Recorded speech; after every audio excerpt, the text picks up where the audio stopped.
In today's video, I'm going to teach you how to add reverb to audio in Premiere Pro. Reverb is what gives your sound a sense of space, making it feel like it was recorded in a room, a hall, or even a cathedral. It's great for adding depth, smoothing out abrupt cuts, or giving music and sound effects a more immersive vibe. Here's how to do it clearly and confidently. Start by selecting the audio clip you want to affect in the timeline.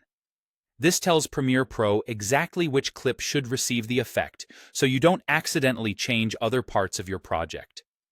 Next, open the Essential Sound panel by going to the Window menu and choosing Essential Sound. If you don't see it at first, this menu path ensures the panel becomes visible on your screen. At the top of the Essential Sound panel, choose the type that best matches your clip: dialogue, music, or SFX. Picking the right category helps Premiere Pro surface the most useful controls for that kind of audio. Dialogue is ideal for spoken word, music for songs and underscore, and SFX for sound effects like footsteps or ambience. Now scroll down within the panel to the Creative section and find Reverb. This is where you'll shape the sense of space around your audio. Toggle Reverb on, and then choose a preset that matches the environment you're aiming for.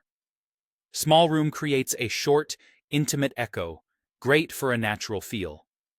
Concert Hall adds a lush, spacious tale that works beautifully on music or dramatic sound design.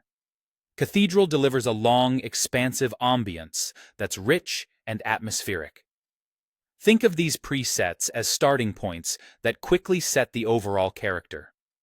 With a preset chosen, use the amount slider to dial in how strong the effect should be.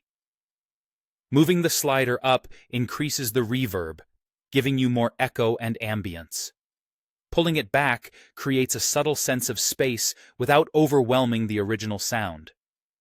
For dialogue, a lower amount often keeps voices clear and intelligible while still adding polish.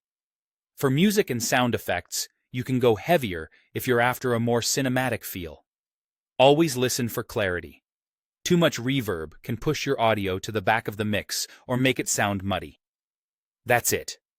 Select your clip, open Essential Sound, choose the correct type, navigate to Reverb, pick a preset, and fine-tune the amount. With these simple adjustments, you can transform flat recordings into spacious, professional-sounding audio right inside Premiere Pro.